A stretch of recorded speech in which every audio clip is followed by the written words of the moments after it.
Fire and ice have shaped this landscape.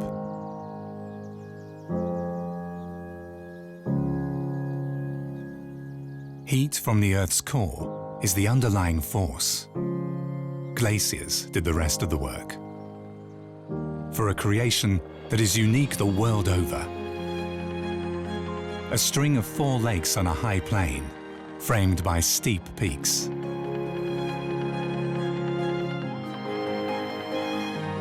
As a glaciologist, ice is Felix Keller's profession. The physical activity that goes hand in hand with research excursions helps him compensate for endless hours of desk work. What's particularly interesting about this landscape is that we are located at the continental divide between Africa and Europe. To the back left, we have Africa. In terms of plate tectonics, we call it the Central Eastern Alps, or Southern Alps. The spot where we are standing right now is already Europe. The scientific term is Penninic Napus.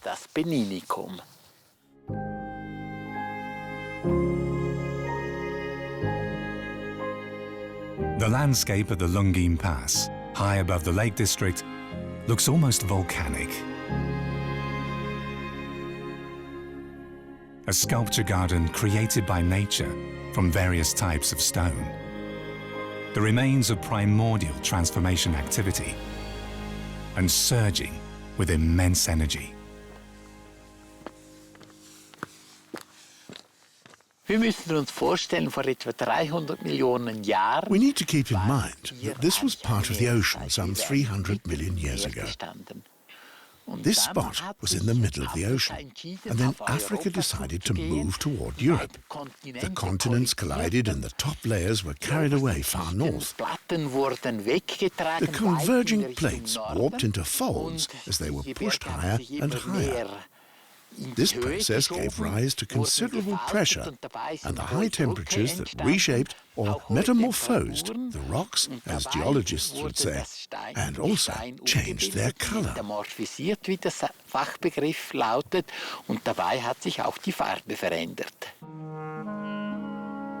Greenstone is a particularly rare and fascinating remnant of this powerful continental drifting. The surface initially radiates reddish hues. This stone has oxidized.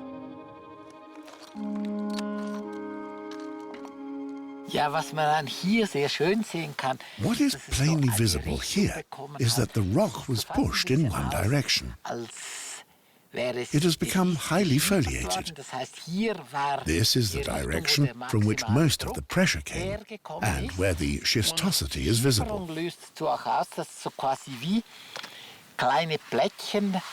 The rock layers easily split off along smooth parallel plates, layer for layer, just like flaky pastry.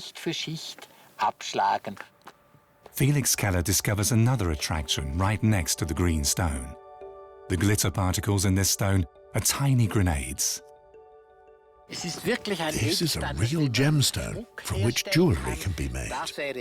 This one would be too small, but it's an object of interest nonetheless.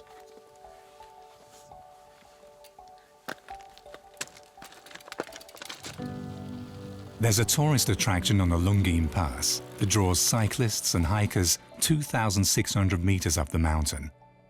One of the world's few triple watersheds.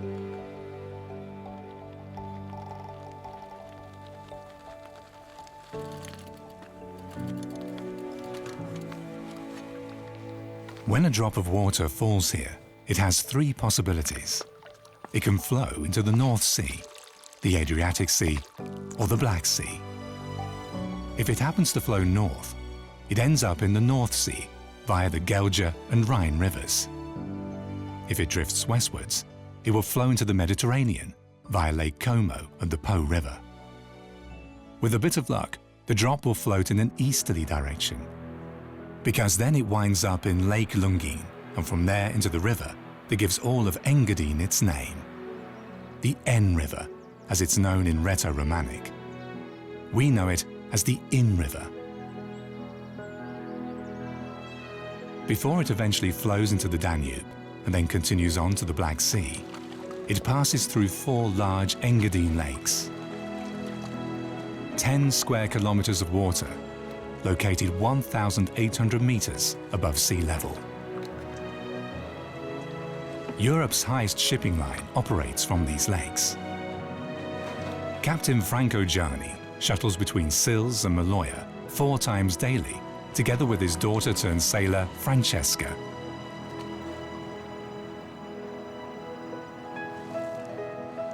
After over 40 years of service, the captain, who hails from Italy, is familiar with every cadence of the typically turbulent Maloja wind and the lake's every mood swing. The water is grey in fog. It's light blue in nice weather, and northerly winds make it look blue. Really, really blue. Just stunning.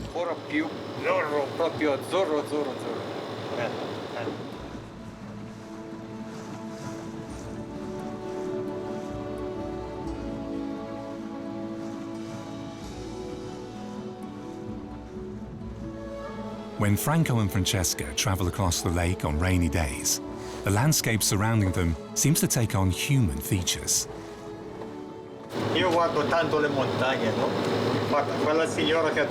I often look over to the mountains.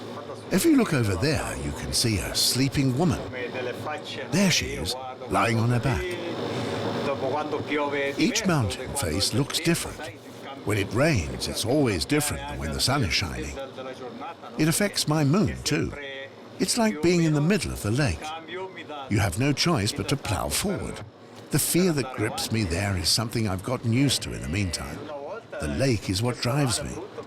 There was a terrible storm once and the seats went overboard. I lost them all. What else could I do? I just accepted it.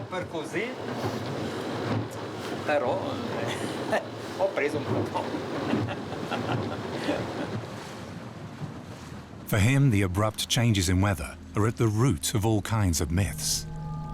Throwing a stone into the lake? Very risky. It could hit and anger a dragon. According to legend, a monster dwells at the bottom of the lake.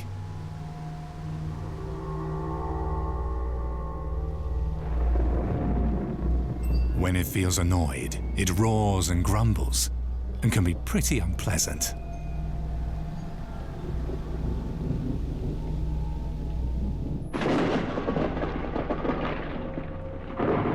Under cover of darkness, as the legend goes, the dragon comes ashore to look for a victim that it can pull into the lake. Only then can it find peace again.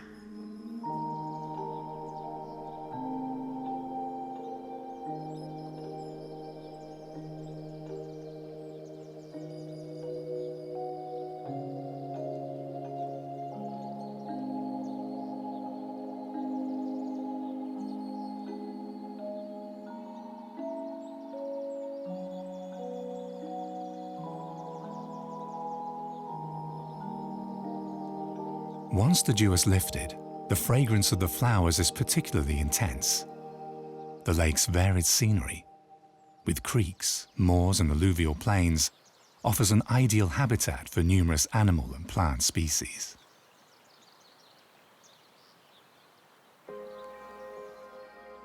As soon as the sun rises, the chalices open up to the sky to reveal their captivating splendor.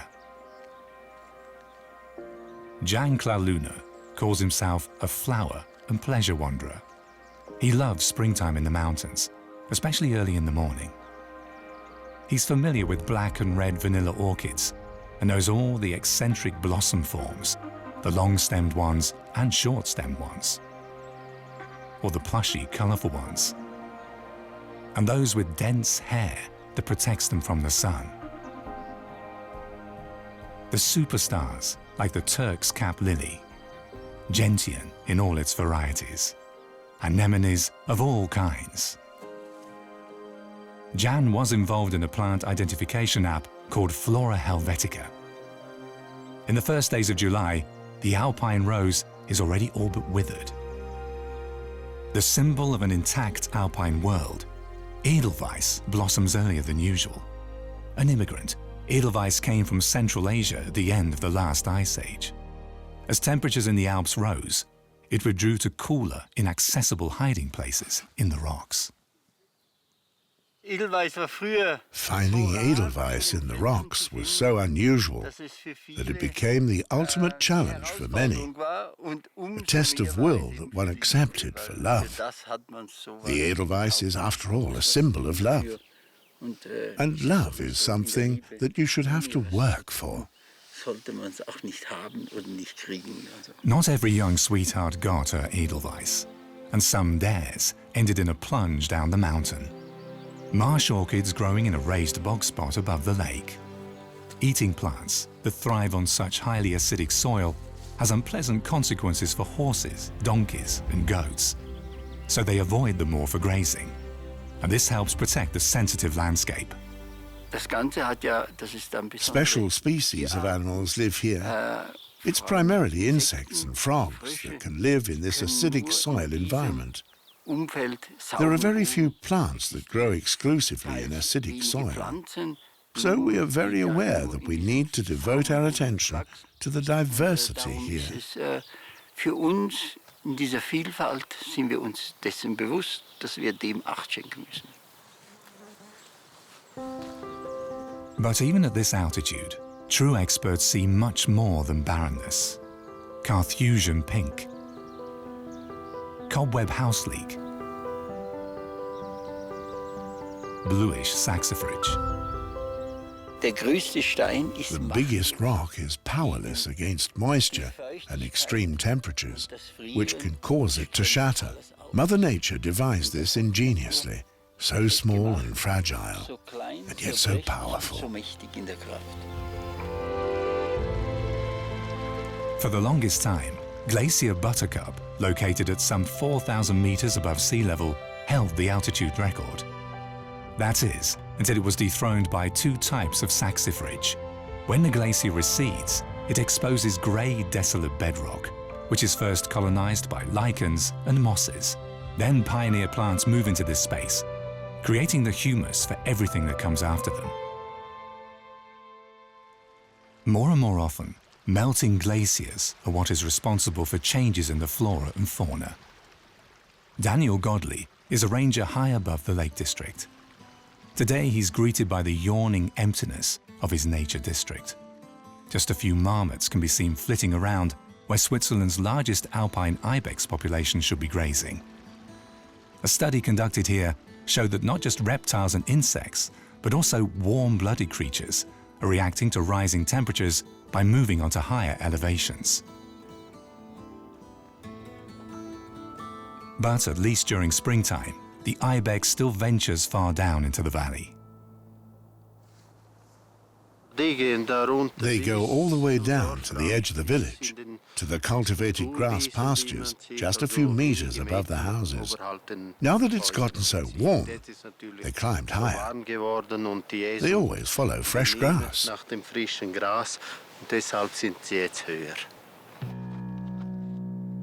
Higher springtime temperatures, an earlier snowmelt, and thus a better food supply.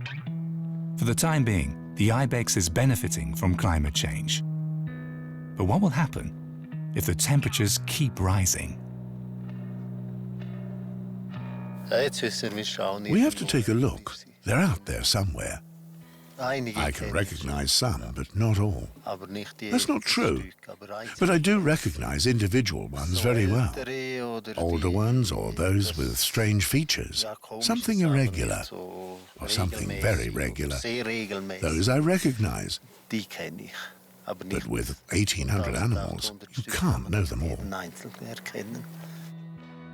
At one point, it might not be possible for cold-loving animals and plants to climb any higher. This is the so-called nowhere-to-go effect. And then even the alpine ibex will be threatened. Temperatures are on the rise all around the Lake District.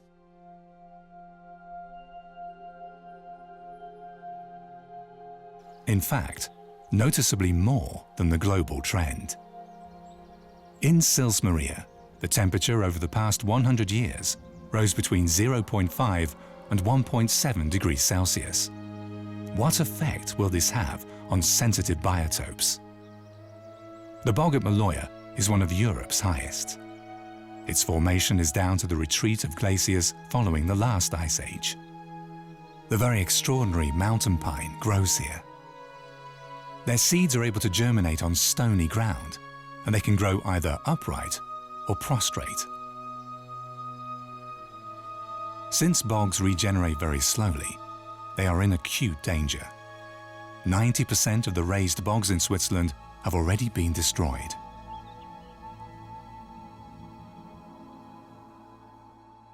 Felix Keller, the ice researcher, also knows of some other relics from the last ice age in Maloja. As the ice melted, the meltwaters rushed through the glacier via cracks, all the way to the bedrock, where it accelerated enormously. Fast rotating vortexes, 200 kilometers an hour, formed. The water milled its way through the bedrock, centimeter for centimeter. You have to keep in mind that if we had witnessed this incredible water spectacle from right here, we would have been under a layer of ice, 300 to 500 meters thick. The water would have plunged down here from high above us with force behind it that would be hard to bear. And there's something else about the Inn Glacier that fascinates Felix Keller. During the Ice Age, there were two equally large ice streams here that flowed apart diametrically. One rose from St. Moritz upward in a southerly direction. The Lake District owes its existence to this slight gradient, traces of which are apparently visible even underwater.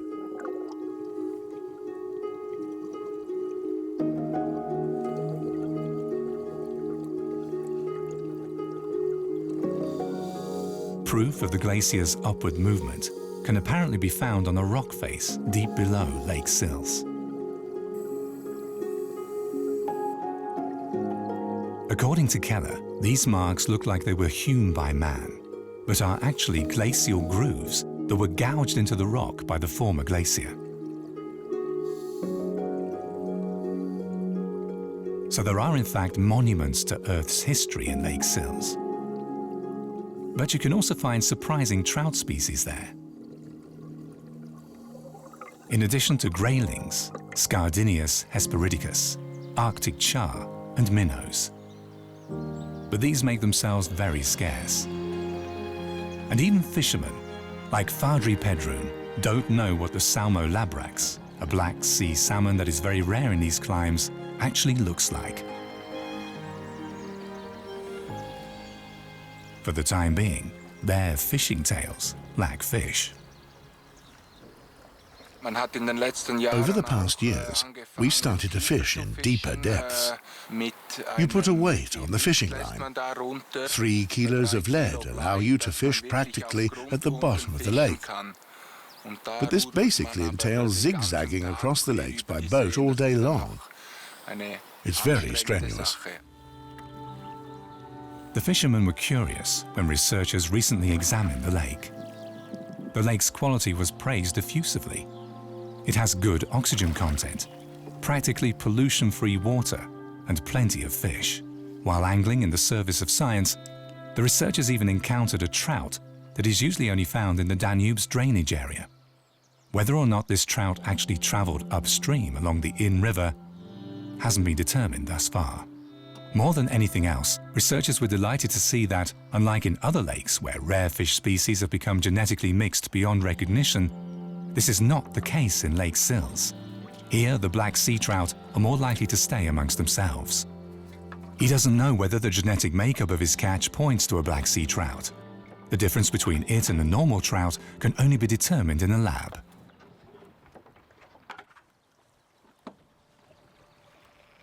The ecologically intact shoreline is something that the researchers recognized as very unique.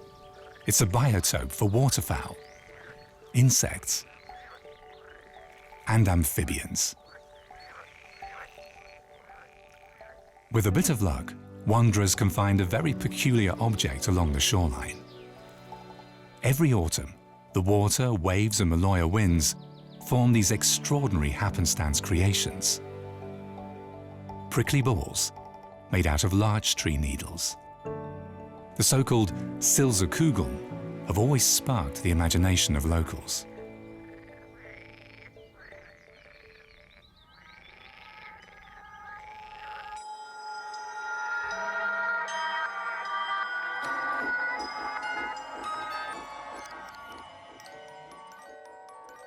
In times when nature posed a constant threat to people's survival, their minds also sensed the presence of mystical figures in the woods. Danger lurked everywhere, even apart from bears and wolves. It was the dark forces that sent storms, crop failures, and famines.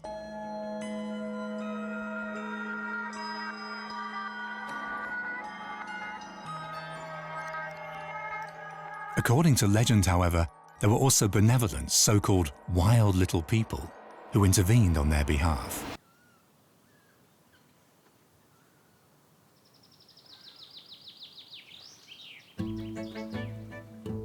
During a particularly devastating famine, the wild little people apparently filled up the large needle balls with fish, eggs, and dried fruit.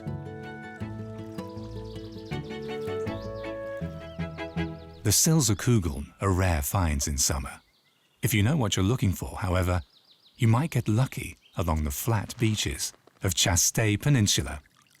You have to keep in mind that 300 to 400 years ago, mysticism played a larger role in people's lives, and such legends were widely believed. People believed they contained pearls or other very precious things, like pieces of gold. And it wouldn't be a fairy tale if a Silserkugel didn't occasionally come with a message of love. But you can't open them all to look inside, as then none would be left.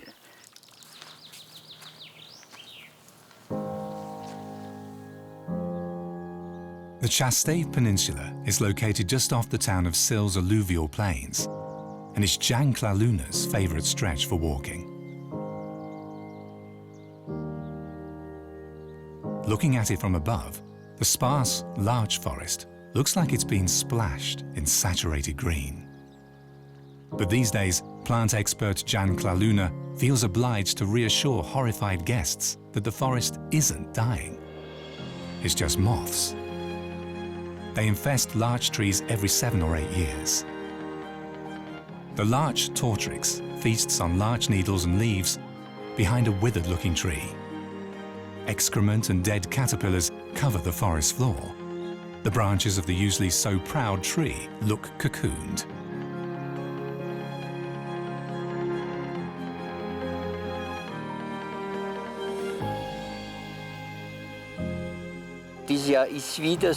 This is just another swarm year.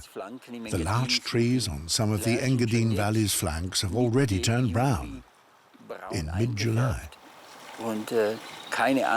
Don't worry though, next year you'll have green and golden larch trees again that will stay green in summer.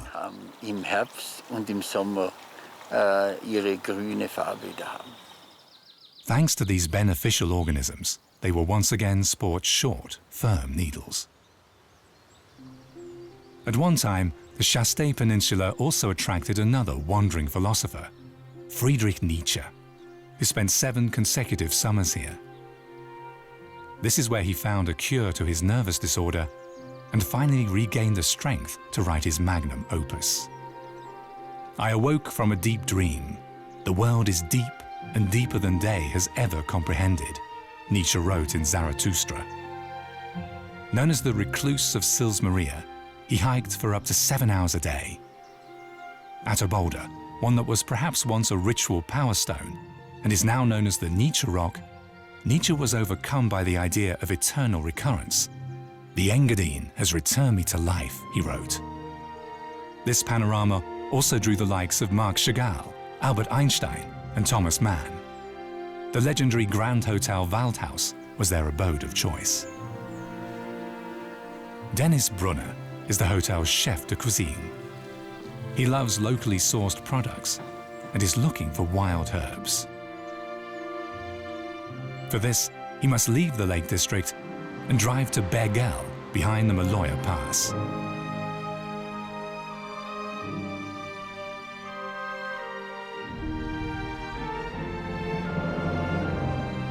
A different landscape, a different season.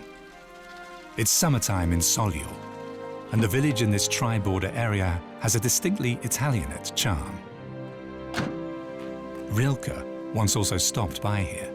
In 2015, it was designated as Switzerland's most beautiful spot.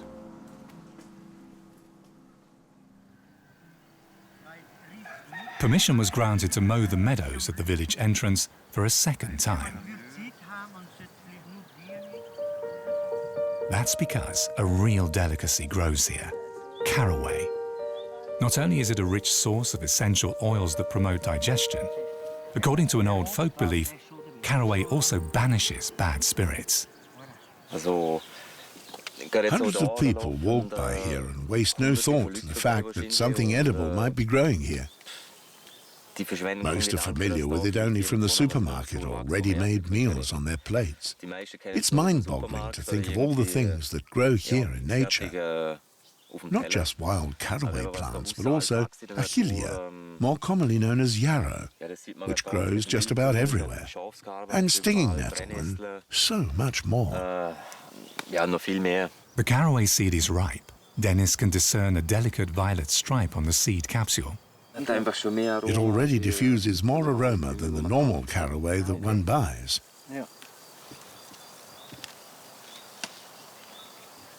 Tastes ridiculously good. Aromas that tickle the nose, a firework of colours. Summers in the Alps are short, but spectacular.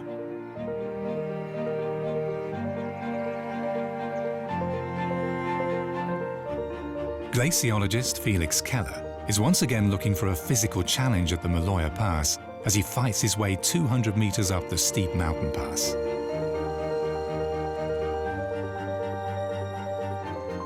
"22 curves, 13 hairpin bends among them, need to be navigated.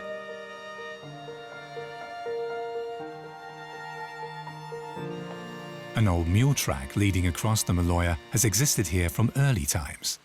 The wheel grooves that Felix Keller can still distinctly make out evolved atop rock steps in the 1st century AD. Gradients of 30% needed to be overcome. Actually, these cart tracks go back to Roman times. So-called mountain carts were used to get over the mountain on narrow-gauge tracks, an incredible achievement to overcome this escarpment. To the sides, you'll find 6 artificial holes, whose purpose is not quite clear.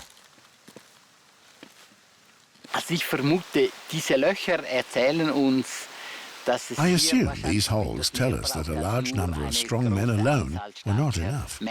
The carts were likely blocked intermittently using side rods so that the men could reposition themselves. Getting up these steep steps was really quite difficult.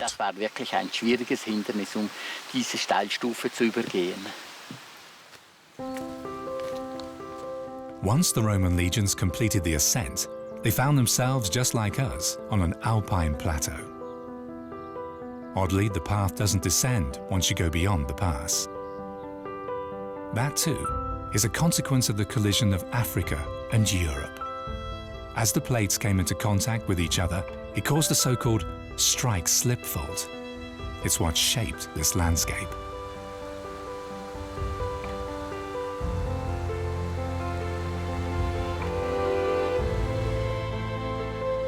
Beyond Maloja, on an alluvial cone that protrudes into Lake Sils, is a broad river delta, which the Fedots River deposited over the course of millennia.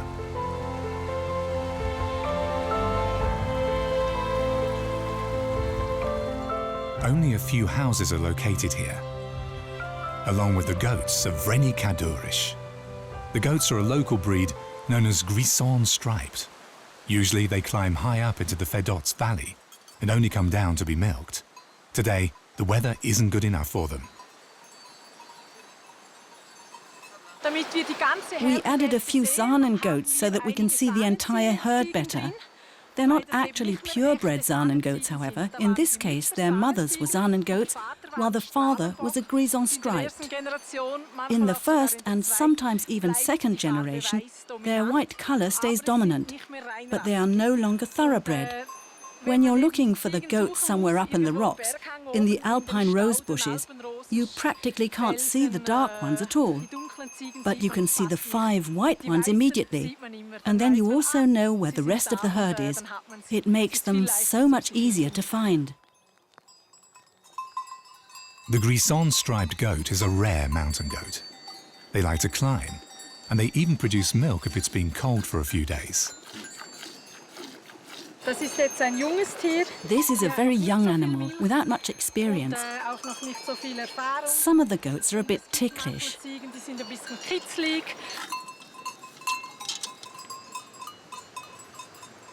But you have to show them who's the boss. Otherwise, they'll run all over you. Vreni Kadurish never trims their horns. She thinks the goats should remain as nature intended.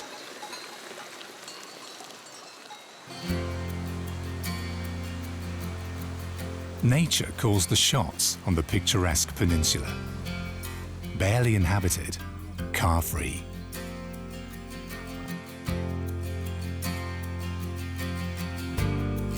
Nevertheless, even today enough customers make their way to the little Kashchina, where it still looks like it did 200 years ago.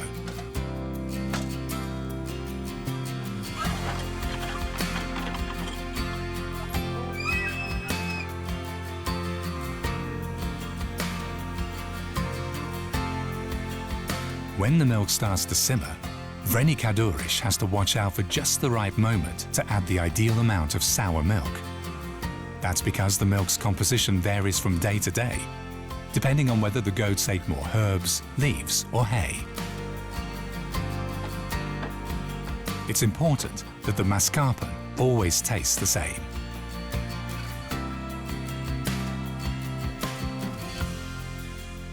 Wir schützen ihn da mit Fliegengittern. We then cover it with an insect screen to keep the flies out. But we also have to put up a coarser screen because we have weasels here. They somehow caught on that it's a nice treat and managed to get at it. First we thought it was cats, but then we saw one as it scurried off fast as a weasel, so we knew who the culprit was. Wer dieser Übeltäter war.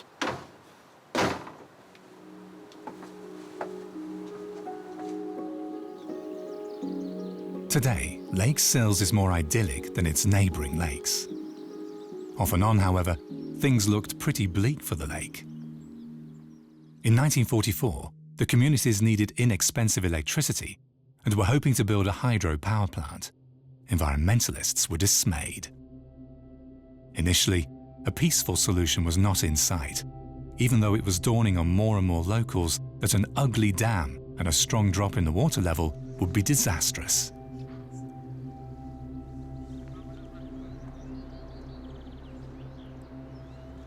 Even back then, many families made their living from visiting nature enthusiasts.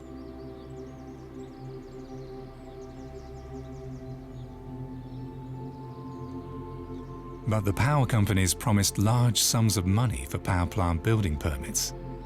At the last moment, environmentalists came up with an idea that saved the day.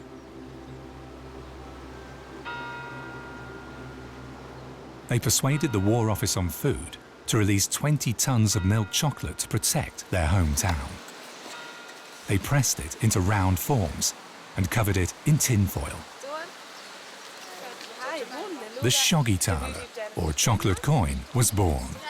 To this day, school children sell them year for year to raise money for environmental purposes. Good afternoon.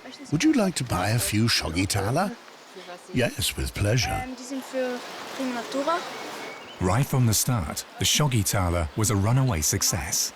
Revenues from chocolate sales filled the municipal coffers, and this sparked renewed and serious debate about the dam project.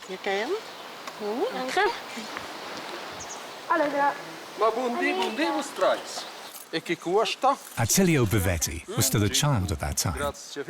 He remembers that families in Sills were deeply divided over the power plant project. Sils war damals wirklich Sils was a bitterly poor town back then. Even keeping up its basic infrastructure was difficult. The community benefited from this Schoggitaler campaign. It received 100,000 Swiss francs, a huge sum of money in those days. The sum that the power company had promised was much higher. Even so, they decided to put their lake under protection.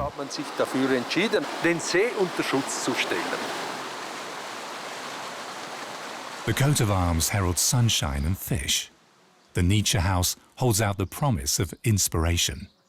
And the environment beckons with adventures in pure nature. Nevertheless, the very existence of the town of Sils, with its age-old houses and its decorative limestone sgraffitos, has always been under threat.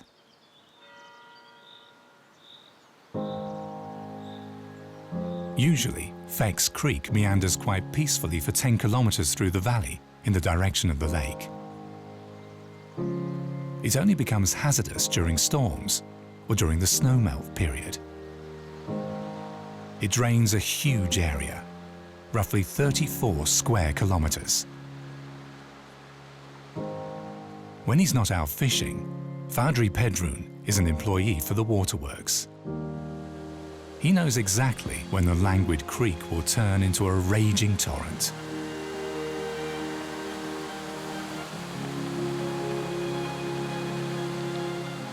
Fadri only knows about the ominous floods that regularly visited the village from the stories of townfolk. That's because even before he was born, the community had a tunnel system built to keep the destructive water masses in check.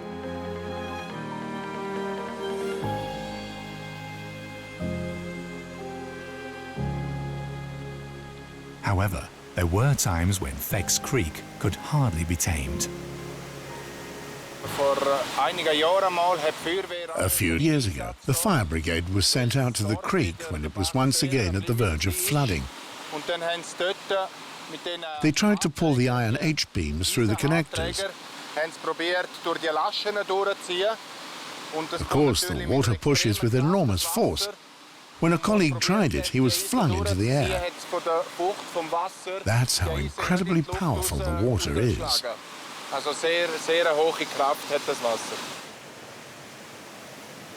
Extreme weather strikes the Alps more and more often, even in the summer. Torrential downpours expose the slopes to mudslides and turn creeks into raging rivers.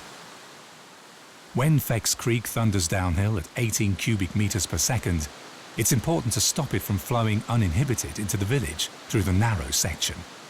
Instead, the water needs to be guided to the steep outlet leading to the lake. Today, Fadri wants to inspect the tunnel system. He abseils down the shaft like an alpine mountaineer.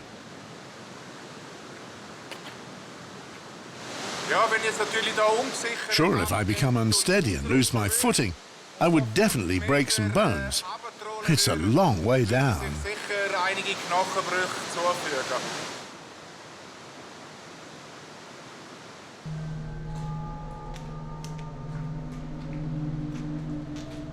In 1970, the commune of Sils blasted a tunnel into the bedrock. Thus far, it's always lived up to its purpose. Up to 10 times a year. Most recently, however, it rained very heavily. Fadri needs to inspect the tunnel system for damage.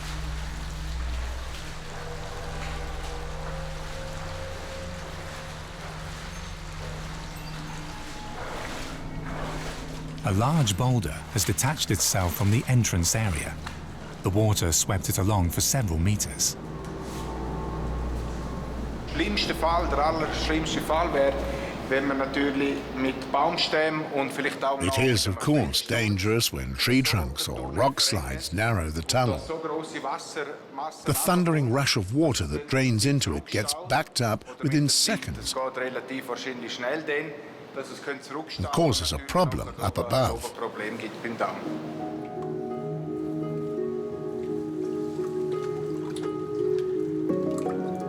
Fadri discovers further damage as well. After some 50 years, the town will have to invest in some restoration work on the tunnel.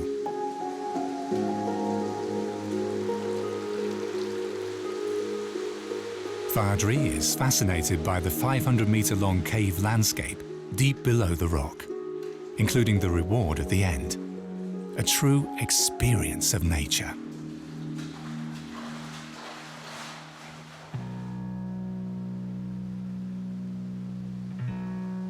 In Upper Engadine, moist air can only come from the southwest because of the high mountains.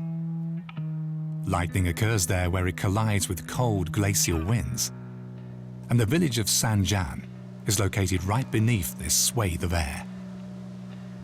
In 1682, a storm destroyed the church roof for the first time. At one point, the villagers decided to leave the roof as it was. To this day, just about every nearby tree is scarred by lightning. The queen of the Alps, the Swiss stone pine, grows near the snowline.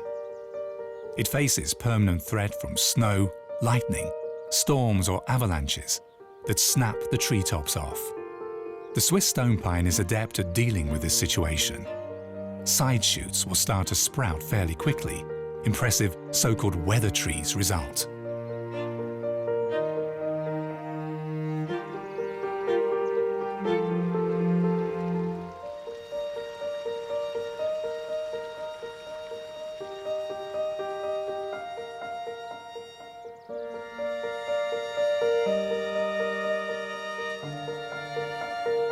Today, Dennis Brunner, a chef, is out and about with amateur botanist Jan Klaluna as they look for an old Swiss stone pine.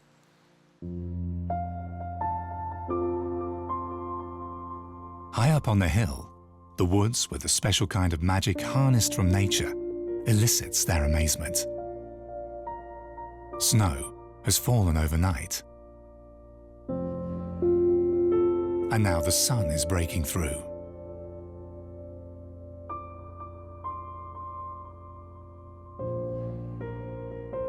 Jan calls the phenomenon sweating forest.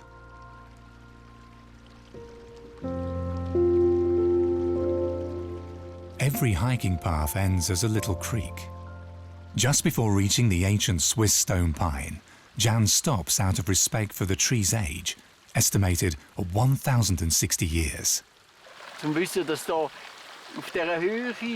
know that cold and windy weather prevails for 8 months at this altitude, and this is followed by 4 months of summer, which aren't necessarily warm. And this tree has withstood it all. Nature is truly amazing. 1,000 years old, and yet it still smells young. Those unfamiliar with the Swiss stone pine can't recognize the taste, but if you've tried it, you'll love it and want it again and again. Dennis was actually planning to gather some ingredients. Yes, it's amazing. It's age. Something that old deserves to be left alone. We'll leave it be. Dennis is now gathering young shoots for his pesto elsewhere. He even finds some rare Swiss stone pine nuts on this comparatively young tree. A tree has to be 60 or older to produce them, and usually they only grow high up in the tree's crown. Die sind ganz, was dort sind. Und die kannst du essen. Here, try one. This has an altogether different taste. Slightly resiny. It's much more delicate than a walnut. They're hard to find, a true rarity. Even the famous Engadine nut cake used to be made with pine nuts. Like the Swiss stone pine with its viscous cell sap, the alpine ibex too is a master of survival. It lowers its heartbeat by about 60%. Towards the end of the 19th century, the ibex was extinct in the Alps. In the meantime, their numbers are growing nicely. Full-grown, they no longer have any natural enemies. Daniel Godley protects his ibex anyway from unnatural enemies. A helicopter, if it keeps a certain distance, doesn't bother them. Paragliders are the second most common aircraft here, but I've noticed that they cause the ibex to flee a greater distance than if they hear a shot. Now, for the first time, Godley wants to test how ibex react to drones. Helicopters may only land with his permission. Paragliding is forbidden because, especially in winter when food supplies are depleted, expending energy to flee leaves the animals vulnerable. It's so unusual to see something like this in the air. Who knows? Maybe they will have gotten used to it in 50 years. But for now it's disastrous. They're completely unfamiliar with drones, and everything I've seen points to very dramatic consequences. Helicopters, on the other hand, aren't much of a problem.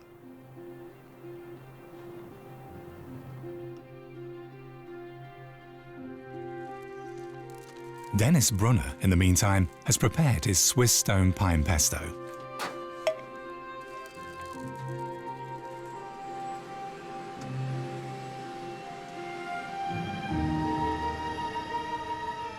Catering for a concert, plus a few culinary delights. On a glacier whose tongue, just a few years ago, still reached deep into the valley.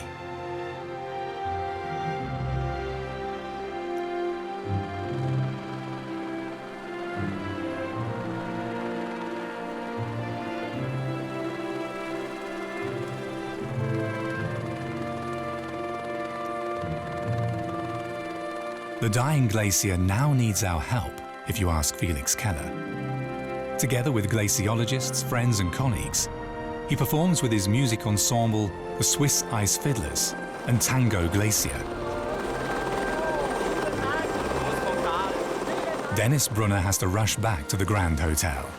He leaves behind the food he prepared from the fruits of the local landscape.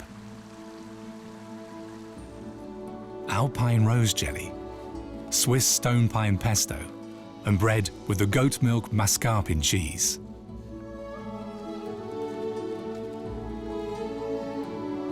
The way to a man's heart is through his stomach. And as Felix Keller hopes, people tend to protect the things they love. Global warming is having a stronger impact on the jagged alpine landscape. That's because glaciers reflect light. And when they melt, this effect will be lost, and the Earth's surface will heat up more quickly. Since the end of the 19th century, the Morteratsch Glacier has lost a quarter of its length. His violin reacts with discord over climate change, just like the glaciologist. But an out-of-tune violin can easily be fixed, whereas the remedy for fast-melting glaciers is elusive. Letting oneself get dragged down by negative thoughts is counterproductive for climate protection, because this has a paralyzing effect. We want to think positive, create positive musical associations, and enjoy the glacier's presence. There are so many possibilities, and we hope that we can make a contribution with our music.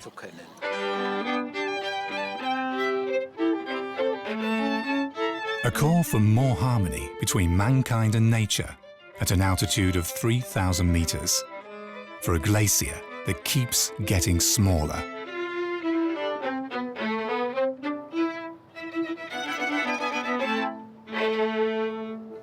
Fire and ice created all of this, and even today still produces impressive images, although the proportion of grey keeps getting bigger.